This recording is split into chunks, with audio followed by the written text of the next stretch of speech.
श्री गणेशाय नमः। पुरुषोत्तम भगवान की जय। 13वां अध्याय। ऋषि कहने लगे, हे सूत जी, राजा दृढ़धनवा को पुरुषोत्तम के सेवन से राज्य, पुत्र, पौत्र, पतिव्रता स्त्री कैसे मिली और योगियों को भी अति दुर्लभ विष्णु लोक कैसे प्राप्त हुआ, इसलिए आप विस्तार से इस इतिहास को कहिए। सूत जी बोले, हे ब्राह्मण, आकाश गंगा की तरह पवित्र करने वाली सुंदर पुरानी दृढ़धनवा की कथा मैं तुमसे कहता हूँ। है देश का चित्रधनवा नाम से विख्यात राजा हुआ।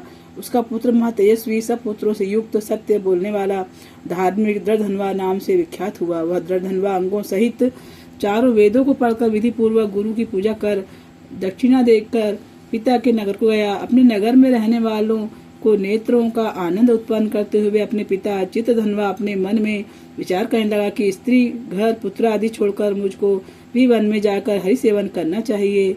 ऐसा मन में विचार कर समर्थ राजा दृढ़धनवा को राजपाट सौंपकर विरक्त होकर पुनः ऋषि के आश्रम को चला गया। वहां जाकर तप करने लगा। कितने ही काल तक तप करके चित्रधनवा हरि के धाम को चला गया।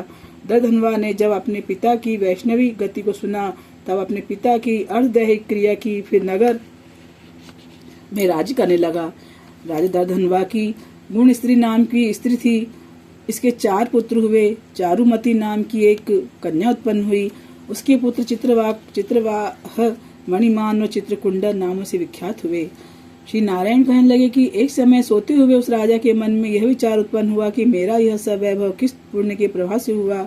न मैंने कोई तप किया, न दान किया, न कुछ हवन किया। अपने इस भाग्य का कारण किससे पूछूं। राजा के इसी विचार में सारी रात्रि व्यतीत हो गई। प्रातः ब्रह्म मुहूर्त में उठकर यथाविधि स्नान करके खड़ा होकर उदय होते हुए सूर्य को अर्घ्य देकर, ब्राह्मणों को दानादि देकर और प्रणाम कर वह राजा घोड़े पर चढ़कर तत्काल शिकार के लिए वन में गया। वहां उसने शिकार किया। उस समय राजा दृढ़धनवा के बाण से घायल होकर एक मृग दूसरे वन में भाग गया। घायल मृग के शरीर से गिरते हुए रुधिर के निशानों से राजा दृढ़धनवा भी उसके पीछे पीछे गया। थोड़ी देर में मृग राजा की दीघा से ओझल होकर कहीं छिप गया। राजा ने प्यास से व्याकुल होकर फिरते फिरते सागर के समान एक सरोवर देखा।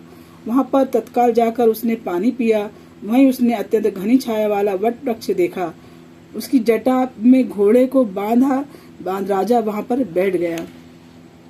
वहां पर वाणी बोलता हुआ एक शुक्ल पक्षी तोता आया। राजा को बैठा हुआ देख वह शुक बार बार एक ही श्लोक बोलता रहा, तू पृथ्वी में अत्यंत सुख सार वस्तु को नहीं विचारता तो कैसे पार पहुंचेगा। ऐसे उसके इस रहस्यपूर्ण वचन सुन राजा को यही सोच हुआ, बारंबार यह शुक ऐसे वचन क्यों कहता है।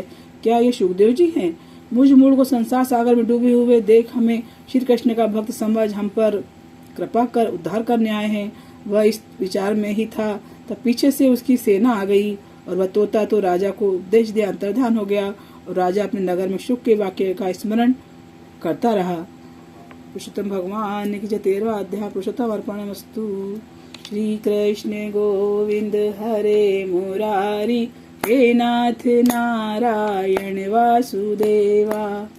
श्री कृष्णा कृष्णा कृष्णा राधे राधे, कृष्णा कृष्णा बोलो राधे, बोलो राधे राधे राधे, बोलो राधे राधे। कृष्ण भगवान की जय।